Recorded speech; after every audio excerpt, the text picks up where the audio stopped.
بسم اللہ الرحمن الرحیم۔ میکائیل ادینہ خان، قسط نمبر 3۔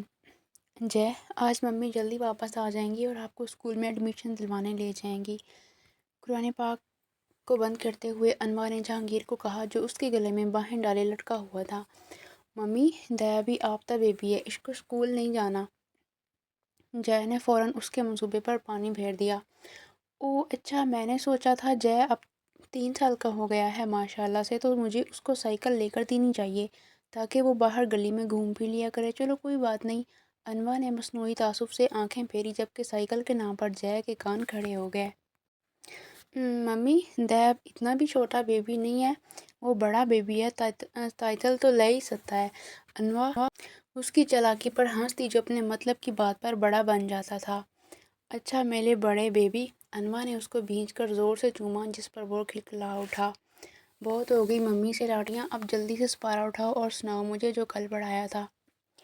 انواع نے اس کا کان سپارے کی طرف کیا تو وہ سیدھا ہو بیٹھا اور ہلتا ہوا سبق یاد کرنے لگا۔ انواع محبت سے اس کو ٹوپی درست کرنے لگی۔ وہ آفس جاتے جاتے بھی جے کو تاکید کر گئی تھی کہ وہ پارک میں کسی بھی اجنبی سے گفتگو نہ کرے۔ فون کی آواز پر اس نے آنکھیں بند کیے ہوئے ہی سائیڈ ٹیبل سے اٹھا کر کان سے لگا لیا۔ ہیلو، میکائیل کاردار ہیئر، اس نے غنودگی میں ہی کہا۔ میکائیل کاردار کے بچے کہاں ہیں کل سے؟ ہم نے انکل اور آنٹی سے پوچھا تب جا کر پتہ چلا، ورنہ تو نے ہمارا ہارٹ فیل کروانے میں کوئی کسر نہیں چھوڑی تھی۔ حسن بنا رکے شروع ہو گیا تھا۔ صبح صبح میرا گدھوں کی آواز سننے کا بالکل موڈ نہیں ہے، اس نے جواب دے کر فون بند کرتے دور اچھال دیا۔ فون مسلسل بجتا رہا مگر اس کے کان پر جوں تک نہ رینگی۔ اس کی اجازت کے بغیر کسی کو بھی اس کی زندگی میں داخل ہونے کی اجازت نہیں تھی۔ وہ 10 بجے کے قریب جاگا تھا۔ اس کی مما نے بھی اس کے لیٹ آنے کی وجہ سے اسے نہیں جگایا تھا۔ ٹراؤزر شرٹ میں ہی بکھرے بالوں میں ہاتھ گھماتے ہوئے وہ نیچے آیا۔ وہ مطمئن تھا کیونکہ حیات کاردار اس وقت تک آفس جا چکے ہوتے ہیں۔ سب ملازمین اپنے کاموں میں مصروف تھے جب نصیر جاں بھاگا آیا۔ میکائیل بابا، آپ کے لیے ناشتہ لے آؤں؟ وہ مؤدب لہجے میں اس سے مخاطب ہوا۔ تم لیچی کا فریش جوس لے آؤ اور شبنم تم مما کو بلا کر لاؤ۔ اس نے بیک وقت دونوں کو آرڈر دیا اور لاؤنج کے صوفے پر دھپ سے گر گیا۔ اٹھ گیا میرا بچہ؟ ضرور آج ماں کے ہاتھ کے بنے آلو والے پراٹھے کھانے ہوں گے۔ شرمین آتے ہی اس کے دل کی بات بتا گئی جس پر وہ ہنستے ہوئے سیدھا ہوا۔ یس بیوٹیفل لیڈی، وہ سینے پر ہاتھ رکھ کے آنکھیں بند کر گیا۔ اچھا وہ تو ٹھیک ہے، لیکن تم یہ بتاؤ حسن اور ولید کی فون کالز کیوں نہیں اٹینڈ کر رہے؟ نہ 2 دنوں سے ان سے ملے۔ بیٹے ان کو کس بات کی سزا دے رہے ہو؟ تم اچھی طرح جانتے ہو وہ تمہارے مخلص دوست ہیں۔ شرمین اسے سمجھانے کی کوشش کرنے لگی جو سراسر بیکار تھا۔ آپ نے میرا اچھا والا موڈ خراب کر دیا ہے، جا رہا ہوں میں۔ وہ فوراً سے بشتر جوتے پہنتا اٹھنے لگا تو شرمین یکدم گھبرا گئی۔ وہ کبھی اپنے بیٹے کو سمجھ نہیں پائی تھی، جانے کون سی بات اس کی طبیعت پر گراں گزرے۔ میرے بچے، اب مما کو بھی کیوں پریشان کرو گے؟ وہ نم لہجے میں بولی جس پر وہ سرد آہ بھرتا ان کے کندھوں پر بازو پھیلا گیا۔ یار مما، آپ جانتی ہیں مجھے ایسے دوسروں کی طرفداری کرنا سخت ناپسند ہے۔ وہ دونوں اتنے معصوم نہیں ہیں جتنا آپ نے سمجھ رکھا ہے، ہمیشہ وہی بات کرتے ہیں جس سے مجھے سخت چڑ ہے۔ شرمین سمجھ گئی تھی وہ کون سی بات تھی۔ وہ تھکے ہوئے انداز میں اس کے کندھے پر سر رکھ گئی۔ آپ بے فکر ہیں، جب موڈ ہوا تو مل لوں گا، مرے نہیں جا رہے وہ۔ اس نے ہنستے ہوئے ان کی پیشانی چوم کر کہا جس پر وہ اس کو مکہ جڑ گئی۔ وہ مزے سے ناشتہ کرتا ہوا پارک جانے کی تیاری کرنے لگا۔ دوستوں کی مسلسل آتی کالز کو اگنور کرتا وہ سیل فون گھر ہی چھوڑ گیا تھا۔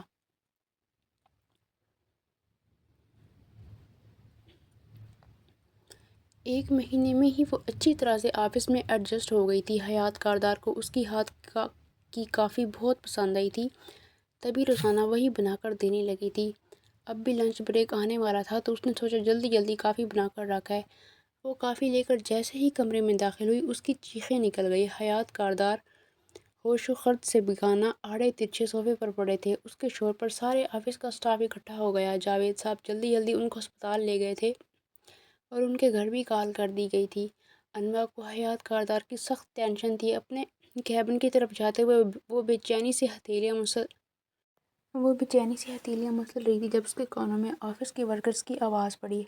یار حیات صاحب کی اولاد نہیں ہے کیا؟ کسی نے متجسس لہجے میں پوچھا۔ ہے تو ایک بیٹا، کسی نے جواب دیا۔ ریئلی؟ پھر وہ آفس تو کبھی نہیں آیا؟ ہو سکتا ہے کسی دوسرے شہر میں آفس سنبھالتا ہو۔ آپ کی بار قیاس آرائی کی گئی۔ نہیں، وہ یہیں رہتا ہے، ہمارے ایک آفس کولیگ نے ہی بتایا تھا، پتہ نہیں کیوں کبھی آفس نہیں آیا۔ ان کی گفتگو جاری تھی جب وہ اپنے کیبن میں آ گئی۔ نہ جانے کیا مسئلہ ہے، حیات سر کے ساتھ ہمیشہ پریشان اور جھنجھلاہٹ میں ہی نظر آتے ہیں۔ وہ پرسوچ انداز میں بیٹھی رہی۔ پارک میں انٹر ہوتے ہی اس نے کل والی جگہ پر اس بچے کو ڈھونڈا مگر وہ موجود نہیں تھا۔ اس نے سرسری سا اطراف کا جائزہ لیا مگر بے سود ثابت ہوا۔ اس سے پہلے کہ وہ مایوس ہو کر پلٹتا، بینچ پر کال والی ہی بزرگ خاتون کے ساتھ بیٹھے بچے پر اس کی نظر پڑی۔ وہ مسکرا اٹھا۔ آج وہ بچہ اپنی گود میں بنی لیے اس سے کھیلنے میں مصروف تھا۔ میکائیل کو سمجھ آ گئی تھی یہ صرف اس سے بچنے کی ناکام سی کوشش ہے۔ وہ بے ساختہ بینچ کی طرف بڑھ گیا۔ السلام علیکم آنٹی، میرا نام میکائیل کردار ہے۔ وہ بنا سوچے سمجھے بزرگ خاتون کو مہذب انداز میں مخاطب کر گیا۔ وعلیکم السلام بیٹا، معذرت کے ساتھ مگر میں نے آپ کو پہچانا نہیں۔ وہ خاتون تھوڑی ہچکچاتے ہوئے بولی جبکہ جہانگیر اسے دیکھتا رخ پھیر گیا۔ میکائیل تو اس آم کی گٹلی جتنے بچے کے ایٹیٹیوڈ پر ہی اش اش کر اٹھا۔ جی آنٹی، میں بس شام واک کے لیے آتا ہوں، روزانہ تو آپ لوگوں کو دیکھتا ہوں، اصل میں مجھے بچوں سے بہت زیادہ لگاؤ ہے، تبھی آپ کے بچے کی طرف دل ہمکنے لگتا ہے۔ اگر اس کا کوئی جاننے والا اس وقت اس کی باتیں سن لیتا تو بے ہوش ہو جاتا۔ وہ اچھا میرا جہانگیر ہے ہی اتنا پیارا، جو بھی دیکھتا ہے گرویدہ ہو جاتا ہے۔ صدا کی نرم دل انا بھی فوراً اس کی چکنی چپڑی باتوں میں آ گئی جبکہ جے نے صدمے سے اس کو دیکھا جو اس کو دھڑلے سے نام بتا گئی تھی۔ او ماشاء اللہ، جے نام ہے اس کیوٹ بچے کا، میں نے بس آج اس کو کھیلتے نہیں دیکھا تو پوچھنے آ گیا۔ طبیعت تو ٹھیک ہے نا آپ دونوں کی؟ اس نے ہنسی دبائے لہجہ سنجیدہ بنانے کی کوشش کی۔ جی الحمدللہ بیٹا، طبیعت تو ٹھیک ہے، بس یہ آج پتہ نہیں کیوں جم کے بیٹھا ہے، اس کی وجہ میں اپنا چکر نہیں لگا پائی۔ انہوں نے اپنی رام کہانی سنا دی۔ او آپ ایسا کریں، اپنی بات مکمل کریں، تب تک میں بیٹھ جاتا ہوں یہاں۔ اس نے فکر مندانہ انداز اپنایا۔ اچھا چلو ٹھیک ہے، اللہ تعالیٰ تمہارا بھلا کرے، میں 20 منٹ تک آتی ہوں۔ وہ جہانگیر سے پوچھے بغیر اٹھ کھڑی ہوئی۔ میکائیل اس کی اڑی رنگت دیکھتا چڑھانے کے لیے پھیل کر بیٹھ گیا۔ او بھائی جہانگیر صاحب، نام تو تمہارا اپنی پرسنالٹی کی طرح جاندار ہے۔ اب یہ بتاؤ، مجھ سے چھپنے کی کوشش کی جا رہی تھی نا؟ کل تو بڑی بڑکے مار رہے تھے، آج خود ہی ڈر گئے۔ وہ استہزائیہ قہقہہ لگا اٹھا۔ دیتی سے نہیں ڈلتا، وہ تو دے تھی، ممی نے بولا تھا۔ بید انتل سے دور لینا ہوں، آپ ویسے بھی بہت بڑے لائر ہو۔ اس کی بات سیدھی میکائیل کی آنکھوں ابل پڑی۔ تم ہو کیا چیز؟ کوئی اگر تمیز سے بات کر رہا ہے تو سر پر مت چڑھو۔ وہ زیادہ دیر تمیز کا مظاہرہ نہیں کر پایا تھا۔ تو میں نے نہیں بلایا تھا آپ کو، آپ خود آئے تھے، وہ بھی دانت پیستے ہوئے بولا۔ میکائیل نے اس کی طرف دیکھا جو لال پیلا چہرہ لیے رخ موڑ کر بیٹھا تھا۔ کون ڈاؤن میکائیل، ایسے تم اسے خود سے بدظن کر رہے ہو۔ بچے پیار کی زبان سمجھتے ہیں، تمہیں اس کو محبت سے ہی شیشے میں اتارنا ہوگا۔ وہ دل ہی دل میں خود کو بھاور کروا گیا۔ یار ہم لڑ کیوں رہے ہیں، ہم دوستی بھی تو کر سکتے ہیں، اس نے شاید آگہی لہجے میں پوچھا تو جے مشکوک نگاہوں سے اسے دیکھنے لگا۔ میں نہیں آپ سے، آپ لڑ رہے ہو۔ جے بیڈ بوائے نہیں ہے، ممی کہتی ہے گڈ بوائے فائٹ نہیں کرتے۔ جے نے پھر سے اسے برا بھلا کہا جس پر وہ سر کھجا کر رہ گیا۔ یہ بچہ نہیں باپ ہے۔ اوکے، میں ہی لڑ رہا تھا، بس اب دوستی کریں۔ اس نے ہاتھ آگے بڑھایا۔ ممی کہتی ہیں اسٹرینجر سے دوستی نہیں کرتے۔ پھر سے اعتراض حاضر تھا۔ اوف، ایک تو اس کی ماں پتہ نہیں کہاں کی ملکہ جذبات ہیں جو بچے کو بھی سب گھول کر پلا رکھا ہے۔ وہ زیر لب اس کی ماں کی شان میں قصیدے پڑھتا پھر سے گلا کھنکھارنے لگا۔ ہاں یہ اچھی بات ہے، اجنبی لوگوں سے دوستی نہیں کرنی چاہیے، مگر میں نے تو ابھی تمہاری گرینڈ مدر سے بات کی ہے، چھپ کر تو نہیں ملا نا، اس حساب سے ہم دوست بن سکتا ہوں۔ اس نے پھر سے بچے کو گھیرا۔ لیکن دے تو آپ بولنے والے اور اچھی باتیں کرنے والے دوست پسند ہیں، پل آپ تو بیڈ ہو۔ جے کی بات پر وہ دل بنا کر رہ گیا۔ یہ بچہ نا اسٹاپ اسے بیڈ بول رہا تھا۔ اوکے، میں بھی جے سے آپ کہہ کر اور اچھی باتیں کیا کروں گا، ڈن۔ پھر سے اس نے ہاتھ پھیلایا۔ او دے بس اس لیے دوستی چل رہا ہے کیونکہ انا نے آپ کو اچھے لدے ہو۔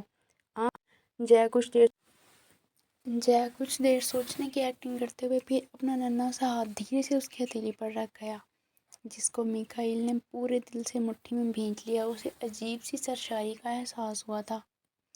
ٹھیک ہے پھر، اب تو ہم دوست بن گئے ہیں، اب تو مجھے انکل نہیں بولو گے؟ میکائیل نے اس کے آگے شرط رکھی۔ پھر کیا بولوں، دابیا یا دوست؟ اس نے استیاق سے پوچھا۔ کچھ نیا اور دلچسپ ہونا چاہیے، جیسے ہماری دوستی یونیک ہے۔ ہاں چم بولنا آپ مجھے۔ یہاں اس کا چم کہنا اور وہاں جے کھلکھلا اٹھا۔ تم؟ وہ پھر سے کھلکھلایا۔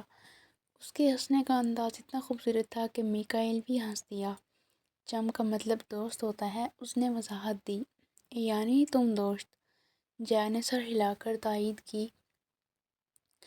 تم نہیں، چم، بولو چے میم۔ میکائل نے اسے بولنا سکھایا۔ چے مم، جے نے اس کے انداز میں کہا۔ That's like a good boy, Mikail نے اس کے بال سہلا کر تائید کی۔ دوست ایسے نہیں تلتے، ممی چاہتی ہیں وہ حق تلتے ہیں۔ وہ بینچ پر کھڑا ہو کر اس کے گلے لگ گیا۔ اس کے معصوم حصار پر میکائل کردار کی دنیا ساکت رہ گئی۔ وہ محبتوں سے ناآشنا شخص تھا۔ اپنے باپ کی ایک زبردستی کی وجہ سے اسے ساری دنیا اپنی دشمن لگنے لگی تھی، مگر اس وقت اس کے اندر عجیب سا سرور رقص کرنے لگا۔ اس سے پہلے کہ وہ اس کے گرد حلقہ بناتا، جے اپنی انا کی آواز پر پیچھے ہٹا۔ اس کی انا جانے کیا کیا کہتی اسے لے پلٹ گئی، مگر میکائل کچھ بھی نہیں سن پایا تھا۔ وہ ابھی تک اس لمحے میں مقید تھا۔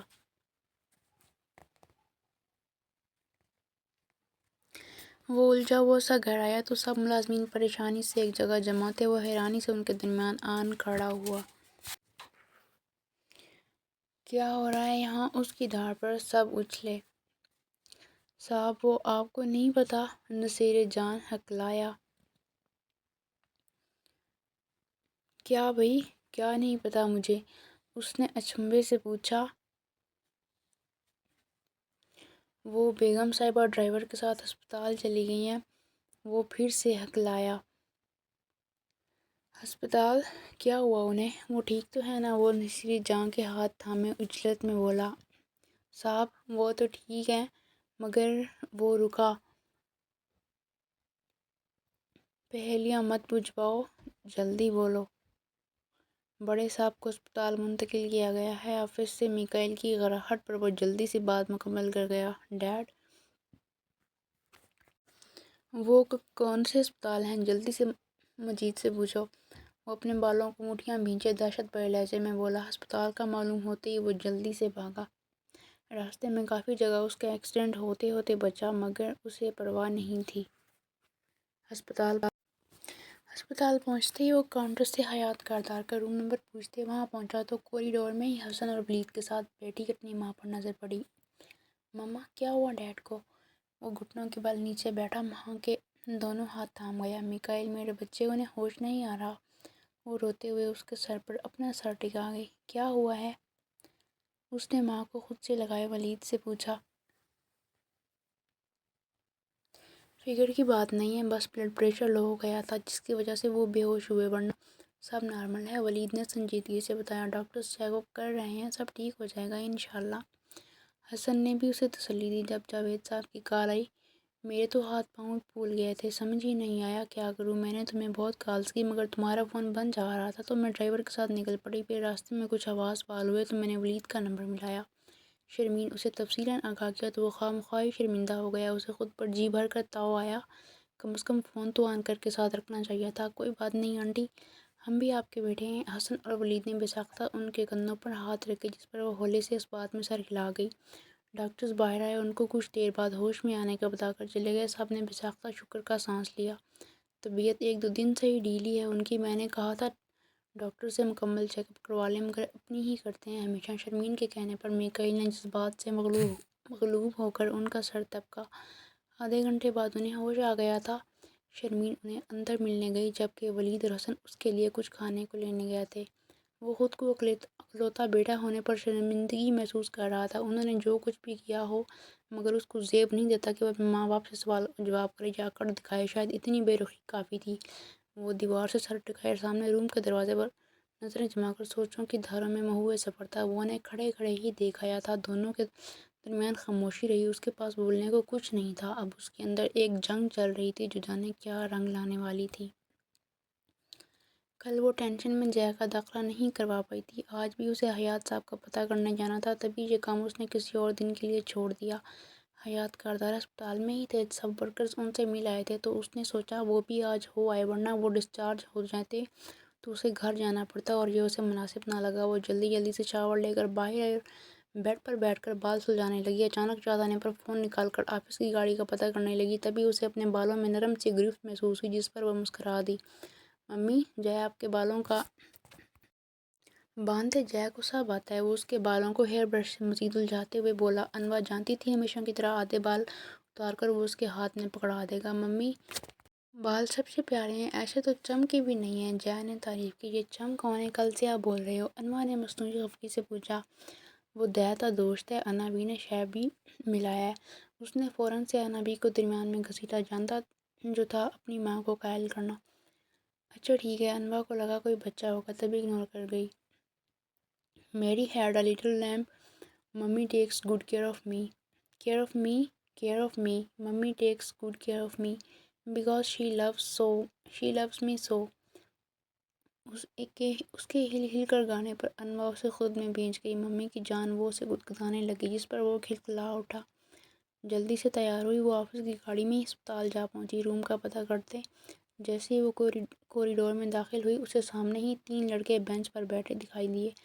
وہ چپکے سے روم میں داخل ہونے لگی جب اسے کرخت آواز پر رکنا پڑا۔ محترمہ، یہ کہاں منہ اٹھائے بھاگی جا رہی ہیں آپ؟ جاری ہے۔ تھینکس فار دی واچنگ اور چینل کو سبسکرائب کرنا نہیں بھولیے گا۔